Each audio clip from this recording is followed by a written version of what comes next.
Et puis j'étais dans l'accès parce que, alors ça aussi, c'est que j'ai compris il n'y a pas longtemps, justement, en regardant une vidéo d'un neurologue qui expliquait que le cerveau n'était pas capable de comprendre l'âge.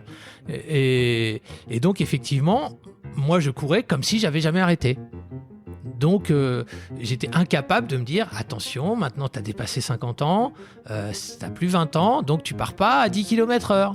Hein, C'est-à-dire que quand on est jeune, quand on a 25 ans, eh bien, si on fait une erreur d'entraînement, eh ben, on a 90% de chances que ça se passe bien, qu'on ne soit pas blessé. Et 10% de chances de se blesser. Mais sauf que plus on prend en âge, plus le corps prend du temps à s'adapter. Et donc là, par contre, quand on fait une erreur d'entraînement à 50 ans, eh ben, les chiffres s'inversent.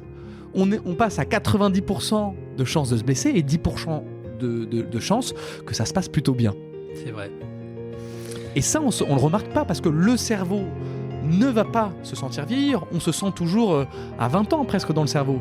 Mais par contre, le corps, lui, il peut faire des choses extraordinaires. Il peut continuer à bouger. Mais par contre, il va avoir besoin de beaucoup plus de progression